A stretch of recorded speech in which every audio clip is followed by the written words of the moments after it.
Hello aspirants, welcome to Welper education. नमस्कार दोस्तों, स्वागत है आप सभी लोगों का वेलपर एजुकेशन में। और उम्मीद करता हूं आप लोगों की तैयारियां बहुत ही अच्छी चल रही होंगी। यूपी गवर्नमेंट आप जानते हैं कि बिल्कुल एक मिशन मोड में है इस समय, वैकेंसी मोड में है। एक के बाद एक नोटिफिकेशन उनका देखने के लिए मिल रहा है। तो एक मोस्ट अवेटेड वैकेंसी थी असिस्टेंट अकाउंटेंट और ऑडिटर की, ठीक है, लेखा परीक्षक और सहायक लेखाकार, जिसका कि काफी समय से वेट चल रहा था।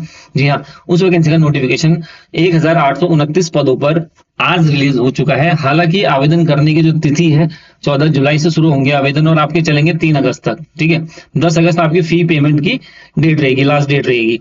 तो बहुत ही अवेटेड वैकेंसी है, बीकॉम प्लस ओ लेवल वालों के लिए बहुत ही अच्छी वैकेंसी है। और पेट आप जानते हैं, पेट 2025 के बेसिस पर ही होना है। ऐसे लोग जिनके जीरो या उससे कम मार्क्स नहीं है, उनको छोड़कर बाकी सब अप्लाई कर सकते हैं। जीरो और माइनस वाले नहीं करेंगे। बाकी इन्होंने कहा है कि जो जीरो मार्क्स है और माइनस वाले हैं उनको शॉर्टलिस्ट नहीं किया जाएगा, यानी कि उसके अलावा जितने हैं वो कैंडिडेट आप लोग फॉर्म अप्लाई कर सकते हैं, ठीक है। चलिए आगे बढ़ते हैं। फी पेमेंट की बात करूँ तो इसका जो फी पेमेंट है 25 रुपये रहने वाला है, वो आप सब जानते हैं, ये डिटेल में बात नहीं करूंगा मैं। मेन बात ये है कि 1829 पदों पर वैकेंसी रिलीज हो चुकी है।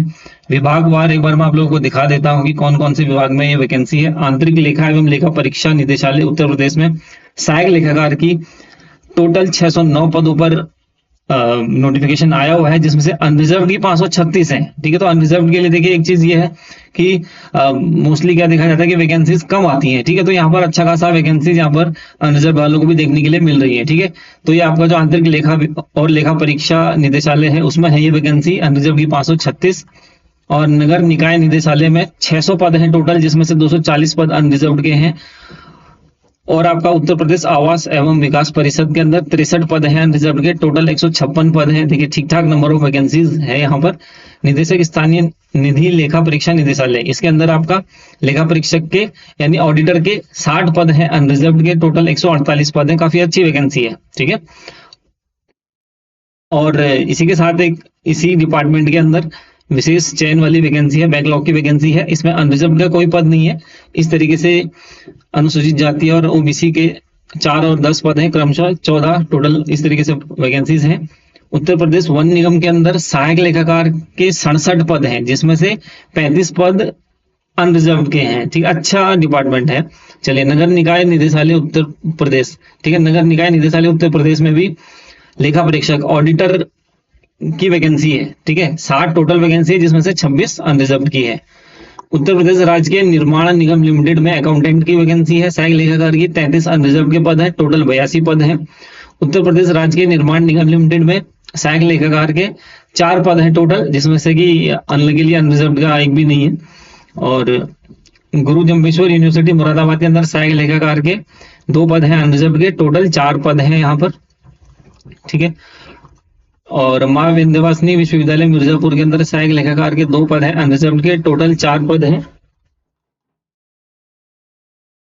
और माँ पाटेश्वरी विश्वविद्यालय बलरामपुर के अंदर आपका टोटल 4 पद है, जिसमें से 2 पद अनरिजर्व के हैं सहायक लेखाकार के। पंचायती राज प्रशिक्षण संस्थान प्रिंट बोलते हैं जिसको, प्रिंट, उसके अंदर एक ही पद है आपका अनरिजर्व का, ठीक है।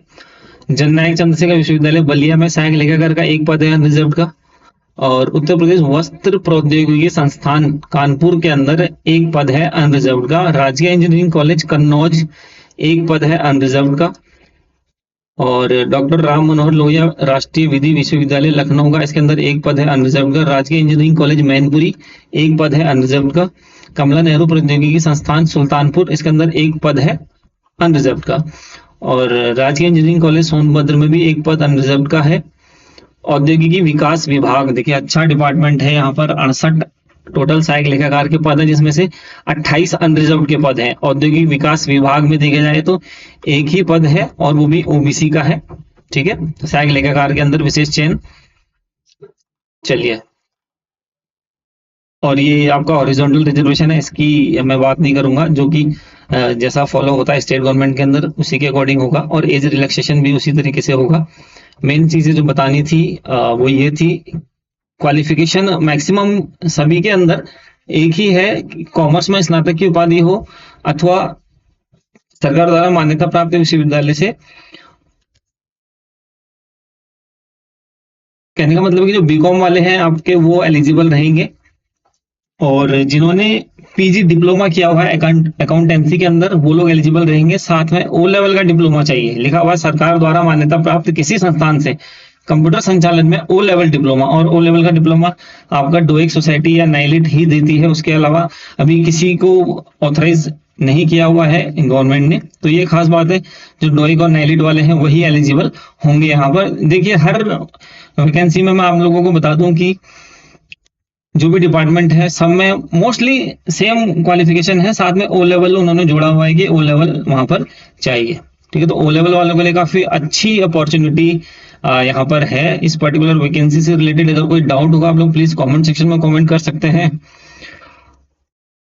और एज की बात करूं तो 21 से 40 है मैक्सिमम डिपार्टमेंट्स के अंदर। किसी पर्टिकुलर के बारे में अगर आपने जानना हो तो आप जो नोटिफिकेशन है उसको रेफर कर सकते हैं। बाकी जो स्टेट गवर्नमेंट और सेंट्रल गवर्नमेंट के अंदर जो एज रिलैक्सेशन चलता है वो वैसे ही चलेगा। ठीक है, अब मैं सिलेबस के बारे में एक बार बात कर लूं। सिलेबस आप लोगों को बता दूं कि बहुत अच्छा सिलेबस यहाँ पर रखा हुआ है। 100 मार्क्स का पेपर होगा, 2 घंटे की टाइम ड्यूरेशन होगी यहाँ पर, और 1/4 की नेगेटिव मार्किंग जैसा कि मोस्टली एग्जाम्स के अंदर होता है वो यहाँ पर होने वाला है। ठीक है, सिलेबस एक बार मैं आपको दिखा देता हूँ। बेसिक ओवरव्यू, डिटेल में नहीं, बेसिक ओवरव्यू एक बार दे देता हूँ। देखिए 100 मार्क्स का है एग्जाम, और देखिए पार्ट 1 और पार्ट 2 में डिवाइडेड है। पार्ट 1 आपका 65 नंबर का होगा और पार्ट 2 आपका 35 नंबर का होगा, 35 नंबर का। इस तरीके से टोटल 100 मार्क्स का होगा। पहला वाला आपका जो प्रोफेशनल नॉलेज है अकाउंटिंग वाला उस पर है पूरा का पूरा, और दूसरे सेक्शन में आपका 15 नंबर का कंप्यूटर होगा और 20 नंबर का यूपी का जीके होगा। तो इस तरीके से टोटल 100 मार्क्स हो जाते हैं। अकाउंटिंग का सिलेबस देखिए बहुत ही प्यारा दिया हुआ है, कैटेगराइज किया हुआ है किस टॉपिक से कितने मार्क्स के क्वेश्चन आएंगे। जैसे ऑडिट फाइनल अकाउंट से 10 नंबर के क्वेश्चन आएंगे, 10 क्वेश्चन 10 मार्क्स के। Fundamental of accounting preparation of pre books of accounts depreciation, इस पर 10 क्वेश्चन आएंगे 10 मार्क्स के। ठीक है, double accounting system, bank reconciliation statement, general knowledge of financial rules, जो भी चीजें आपने 11th और 12th में पढ़ी हैं उसी का सिलेबस है। मैक्सिमम चीजें यहाँ पर देखने को जो मिलेंगी आपको वही मिलेगा। ठीक है, ये 15 मार्क्स का रहेगा। आरटीजीएस ई बैंकिंग, देखिए कितना इजी टॉपिक है, अगर इसको आप पढ़ें तो आपके 10 मार्क्स इजीली सिक्योर हो जाएंगे। RTGS E banking, use of computer in budget control, ये सारी चीजें हम रोजमर्रा की जिंदगी में भी यूज करते हैं, तो 10 मार्क्स तो आपके डन होने चाहिए यहाँ से। ठीक है, advance accountancy 10 marks, taxation arithmetics 10 marks, हर क्वेश्चन 1-1 मार्क्स का है, तो क्वेश्चन भी 100 है और मार्क्स भी 100 है। इस तरीके से कंप्यूटर नॉलेज 15 क्वेश्चन 15 मार्क्स का है यहाँ पर, और यूपी की जीके है 20 क्वेश्चन 20 मार्क्स की। इस तरीके से टोटल 100 नंबर का पेपर रहेगा, और ये डिटेल में सिलेबस दिया हुआ है। नोटिफिकेशन आप लोग रेफर कर सकते हैं, और कोई डाउट हो इसके अलावा तो प्लीज आप कमेंट सेक्शन में कमेंट कर सकते हैं। So all the best guys, bye bye, take care.